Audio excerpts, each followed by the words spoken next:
ಬೆಂಗಳೂರಿನಲ್ಲಿ 88% ಜನರು ಗ್ಯಾಸ್ಟ್ರಿಕ್ಗೆ ಮನೆಮದ್ದು ಮಾಡಿಕೊಂಡು ಮುಂದೆ ಸಂಭವಿಸಬಹುದಾದ ಕೋಲೋರೆಕ್ಟಲ್ ಕ್ಯಾನ್ಸರ್ಗೆ ದಾರಿ ಮಾಡಿಕೊಡುತ್ತಿರುವ ಆಘಾತಕಾರಿ ಅಂಶ ಸಮೀಕ್ಷೆಯಲ್ಲಿ ದೃಢಪಟ್ಟಿದೆ. ಮೆರ್ಕ್ ಸ್ಪೆಷಾಲಿಟೀಸ್ ಪ್ರೈವೇಟ್ ಲಿಮಿಟೆಡ್ ನಡೆಸಿದ ಜೀವನ ಶೈಲಿ ಮತ್ತು ಜೀರ್ಣಾಂಗ ಆರೋಗ್ಯ ಜಾಗೃತಿ ಸಮೀಕ್ಷೆಯಲ್ಲಿ ಜನರು ತಮ್ಮ ಅಭಿಪ್ರಾಯವನ್ನು ವ್ಯಕ್ತಪಡಿಸಿದ್ದಾರೆ. 80% ಜನರು ಹೊರಗಿನ ಅಥವಾ ಪ್ಯಾಕೇಜ್ ಆಹಾರವನ್ನು ನಿಯಮಿತವಾಗಿ ಸೇವಿಸುತ್ತಿದ್ದು, 61.4% ಜನರು ಅಸಮಂಜಸ ಮಲಬದ್ಧತೆಯಿಂದ ಬಳಲುತ್ತಿರುವುದು ವರದಿಯಾಗಿದೆ. ಈ ಸಮೀಕ್ಷೆಯ ಫಲಿತಾಂಶಗಳ ಕುರಿತು ಪ್ರೆಸ್ ಕ್ಲಬ್ನಲ್ಲಿ ಮಾತನಾಡಿದ ಮಹದೇವಪುರದಲ್ಲಿರುವ Srikrishna institute of medical science KIMS ನಿರ್ದೇಶಕ ಡಾಕ್ಟರ್ ಎಂ.ಸಿ. ಸುರೇಶ್ ಬಾಬು, ಜನರು ಉತ್ತಮ ಆರೋಗ್ಯ ಶೈಲಿಯನ್ನು ರೂಪಿಸಿಕೊಳ್ಳದೇ ಇರುವುದರಿಂದ ಕೋಲೋರೆಕ್ಟಲ್ ಕ್ಯಾನ್ಸರ್ಗೆ ದಾರಿ ಮಾಡಿಕೊಡುತ್ತಿರುವುದು ಸಮೀಕ್ಷೆಯಲ್ಲಿ ಕಂಡುಬಂದಿದೆ.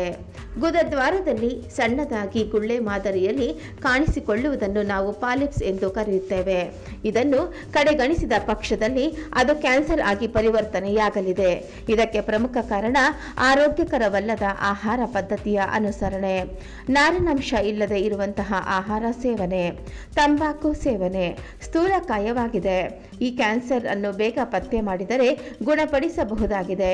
ನಿರಂತರ ಮಲಬದ್ಧತೆ, ಮಲದಲ್ಲಿ ರಕ್ತಸ್ರಾವ ಕಂಡುಬರುವುದು, ಹೊಟ್ಟೆ ಸರಿ ಇಲ್ಲದೆ ಇರುವುದು, ತೂಕ ಕಡಿಮೆಯಾಗುವುದು ಈ ಎಲ್ಲ ಅಂಶಗಳು ಕ್ಯಾನ್ಸರ್ನ ಗುಣಲಕ್ಷಣಗಳಾಗಿವೆ. ಈ ರೀತಿಯ ಗುಣಲಕ್ಷಣಗಳನ್ನು ಕಡೆಗಣಿಸಬಾರದು ಎಂದರು. ಸರ್ಜಾಪುರ ರಸ್ತೆ ಮತ್ತು ಆರ್.ಆರ್. ನಗರದಲ್ಲಿರುವ ಸ್ಪರ್ಶ್ ಆಸ್ಪತ್ರೆಯ ಹಿರಿಯ ವೈದ್ಯೆ ಡಾಕ್ಟರ್ ಮಾನಸಿ ಮಾತನಾಡಿ, ಬೆಂಗಳೂರಿನಲ್ಲಿ ನಡೆಸಿರುವ ಸಮೀಕ್ಷೆ ವೈದ್ಯ ಲೋಕಕ್ಕೆ ಆತಂಕಕಾರಿ ಅಂಶವನ್ನು ಉಂಟು ಮಾಡಿದೆ. ಸಮಸ್ಯೆಗಳಿದ್ದರೂ ಸಹ ವೈದ್ಯರಿಂದ ಸಲಹೆ ಪಡೆಯದೆ ಹಾಗೆ ಸ್ವಯಂ ಔಷಧಿ ಮಾಡಿಕೊಳ್ಳುತ್ತಿರುವುದರಿಂದ ಅನಾರೋಗ್ಯಕ್ಕೆ ಒಳಗಾಗುತ್ತಿದ್ದಾರೆ. ಹೊರಗಡೆಯ ಆಹಾರ ಸೇವನೆ ಮಾಡುವುದು, ಸಂಸ್ಕರಿತ ಆಹಾರ ಬಳಕೆ ಈ ಕ್ಯಾನ್ಸರ್ಗೆ ಆಹ್ವಾನ ನೀಡುತ್ತಿದೆ. ಈ ಸುದ್ದಿಗೋಷ್ಠಿ ವೇಳೆಯಲ್ಲಿ ಎಸ್ಸಿಜಿ ಆಸ್ಪತ್ರೆಯ ಹಿರಿಯ ವೈದ್ಯರಾದ ಡಾಕ್ಟರ್ ಆದಿತ್ಯ ಮುರಳಿ ಉಪಸ್ಥಿತರಿದ್ದರು. ಹೆಸರು ಡಾಕ್ಟರ್ ಸುರೇಶ್ ಬಾಬು ಅಂತ.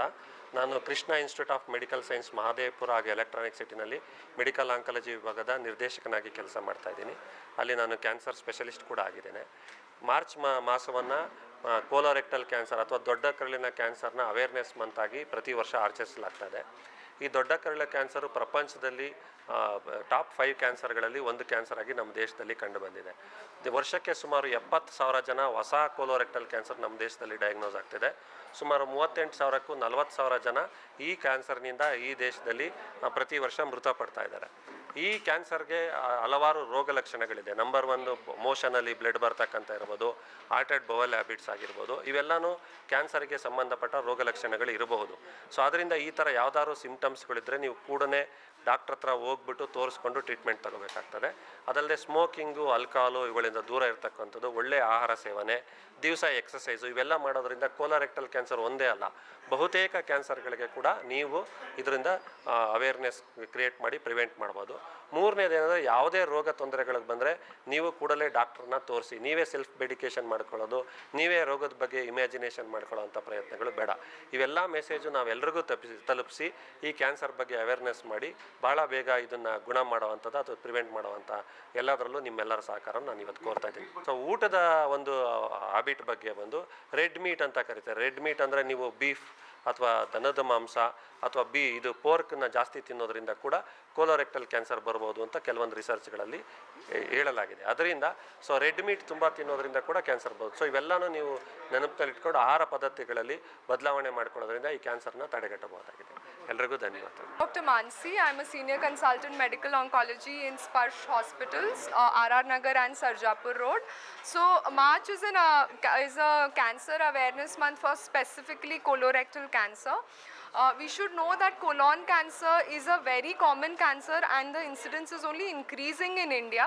Especially we are seeing it 10 to 15 years earlier than the Western population. The awareness is less.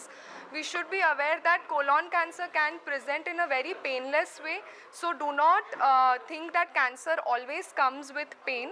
It could come, it could present as irregular bowel habits, constipation, diarrhea frequently. It could even present as mild bleeding in the stools. If any of these symptoms are there for more than 3 weeks, please show to a doctor. It may not be cancer, it could be something very simple, but that also needs medical attention. Do not self-medicate. Have a very healthy lifestyle. Do physical exercises 30 to 45 minutes per day. Eat healthy food, high fiber food. It could be rich in nutrients. Avoid red meat. Avoid smoking, alcohol, and be fit. Obesity is also a risk factor. And please remember that cancer can be prevented or it can be picked up early if you are aware. Reach out to credible sources of information for cancer awareness. Do not follow what Google or ChatGPT or WhatsApp education tells you. Reach out to a doctor for correct knowledge. Thank you. ನಮಸ್ಕಾರ, ನನ್ನ ಹೆಸರು doctor Aditya Murali ಅಂತ. HCG cancer ಹಾಸ್ಪಿಟಲಲ್ಲಿ medical oncology ಡಿಪಾರ್ಟ್ಮೆಂಟಲ್ಲಿ ಹಿರಿಯ ತಜ್ಞನಾಗಿ ನಾನು ಸೇವೆ ಸಲ್ಲಿಸ್ತಿದ್ದೇನೆ. ಇವತ್ತು ನಾನು ಕೊಡಬೇಕಂತ ಒಂದೇ ಒಂದು ಮುಖ್ಯವಾದ ಸಜೆಷನ್ ಏನಂದರೆ, ನಾವು ಯಾವುದೋ ಒಂದು ಈ ಅಡ್ವಾನ್ಸ್ಮೆಂಟು ಟೆಕ್ನಾಲಜಿ ಅಂತ ಹೇಳಿಬಿಟ್ಟು ತುಂಬ ಎಲ್ಲನೂ ಬೇಕು, ನಮಗೆ ಸ್ವಿಗ್ಗಿ ಇನ್ಸ್ಟಾಮಾರ್ಟ್ ಬೇಕು, ಇಲ್ಲ ಸ್ವಿಗ್ಗಿ ಬೋಲ್ಟ್ ಬೇಕು, ಈ 10 ನಿಮಿಷದಲ್ಲಿ ತಯಾರಾಗುವಂಥ ಒಂದು ಇನ್ಸ್ಟೆಂಟ್ ಫುಡ್ಡನ್ನು ನಾವು ನಿಲ್ಲಿಸಬೇಕು.